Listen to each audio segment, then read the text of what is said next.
The Samsung Note 20 has officially arrived for those who pre-ordered the phone. It's a beast of a phone, but at a hefty cost. So let's talk about my review after 5 days with the Samsung Note 20 Ultra.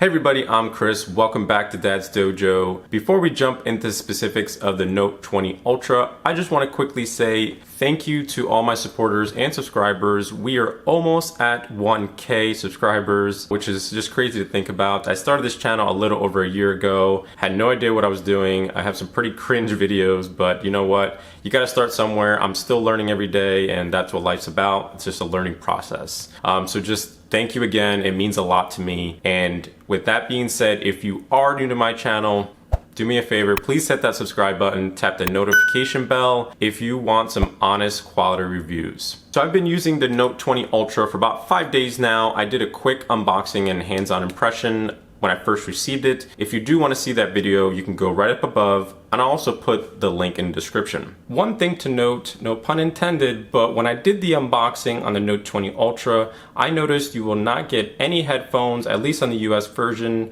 or any S Pen tips. Not even a 3.5mm adapter to USB-C. I reached out to Samsung and they claimed that they found that most users don't use the headphones and they kind of just toss them away, and it's just been a waste. I think it's kind of a bummer because I still use the wired headphones and I would have liked to have the option to have it. Before we do anything, I think we need to address the elephant in the room on the Note 20 Ultra and how it is $1,300 for a device that's gonna fit in your hand and go in your pocket. It is crazy expensive. I said that in my unboxing video and I will say it again. It is absolutely crazy expensive. Now let's talk about the specs first because this is a spec king.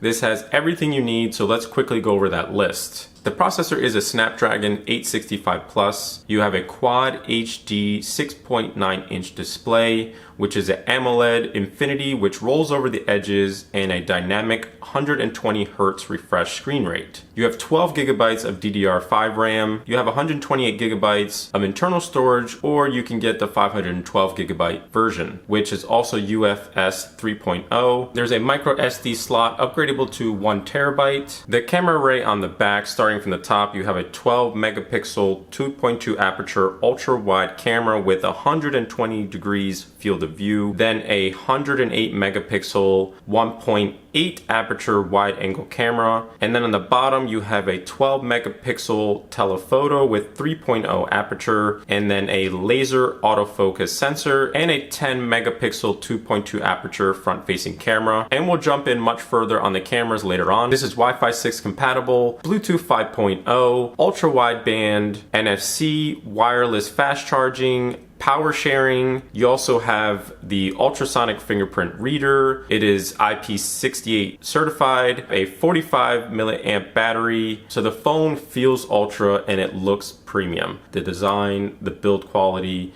it's all wrapped in the aluminum metal. On the back, you have the glass.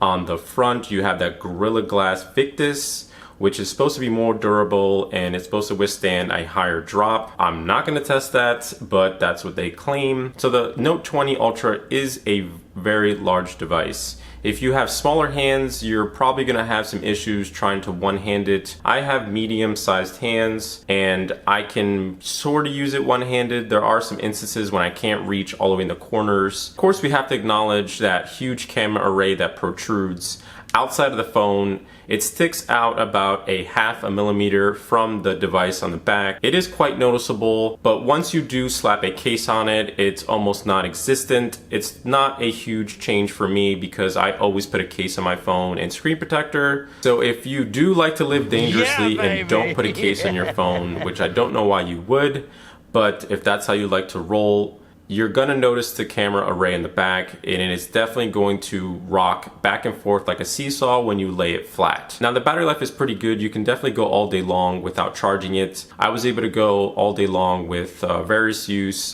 using it throughout the day for personal and work, and I made it through the end of the day to about 20%. So you're probably gonna be able to get at least 6 to 8 hours of screen on time. Now the results may vary depending on how you're using it and how you set up the screen. I set the phone to the full HD with the 120 Hertz adaptive screen. Samsung has kind of locked down the ability to customize the screen refresh rate to either the adaptive or the standard 60 Hertz. Of course, they did that for purpose of battery life, and it would probably drain the battery significantly. Now, of course, in the Note, you have the famous S Pen. They've made some small but important changes. Now, when you're using the pen, the delay is much shorter, and it feels more natural, like you're writing on paper. It feels really quick, it's really responsive, and it's very accurate. They also added gestures with the S Pen. If you hold the button a little bit away from the screen, you can do different gestures to either launch an app or move between screens. You can customize it to your liking. The Note 20 Ultra has one of the most beautiful displays I've ever seen on any device.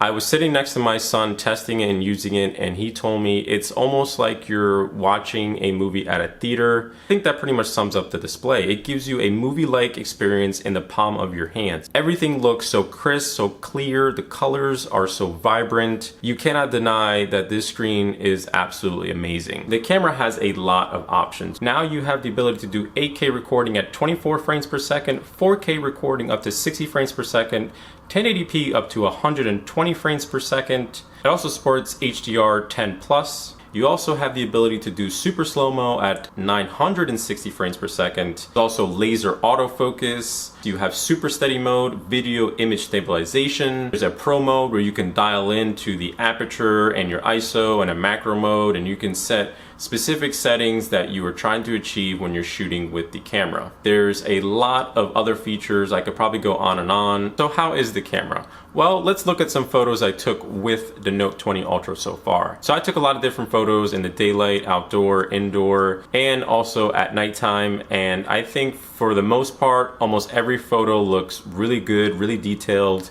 All right, so we just finished playing basketball. We're a little sweaty, especially this kid. He's not too happy right now. Anyway, this is the front-facing camera. This is 4K at 30 frames per second. You also have that 50x zoom, which you probably won't use it too often, but there are some rare cases where you might want to zoom in on a really small subject from far away. There's also a little delay when you're using the shutter button really quickly. Sometimes there's like a millisecond difference by the time you press the shutter button and it actually takes the photo. Hopefully that can be fixed in a software update. It's not a huge problem, but if you're really trying to get some really quick photos and you press that button a couple times, you're definitely going to notice a short delay each time. Other than that, so far in my experience, I think this is one of the best all-around cameras you can get. This is Android 10 with the Samsung One UI 2.5 baked on top. Samsung now gives you a little more customization to do on the side keys. Now when you double tap the power button, you have the ability to change whether or not you want to launch the camera or open up a specific app. And holding down the power button, you can either wake up Bixby or you can bring up the power menu. Now DeX mode can be used wirelessly. All you need to do is activate it and look for your TV and then connect to it. Now let's test the speakers. You have one speaker here on the bottom of the device next to the S Pen, and then you have another small tiny little cutout for one at the top of the screen. Oh, I know how you paid the cost.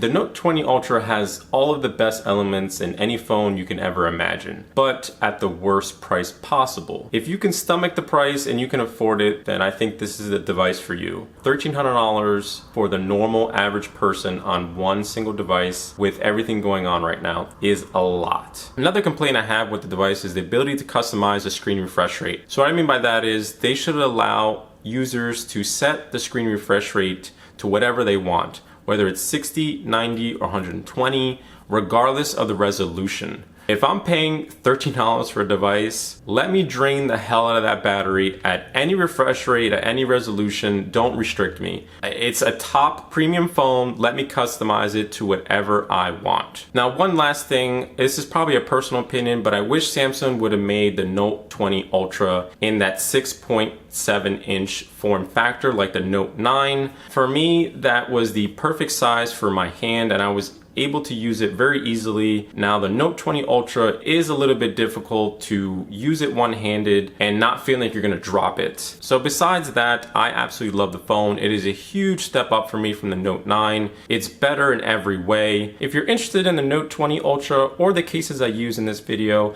I'll put the links in the description if you want to check them out. All right, everybody, that's gonna wrap up this video. I hope you enjoyed it. Please smash that like button and I'll catch you on the next one.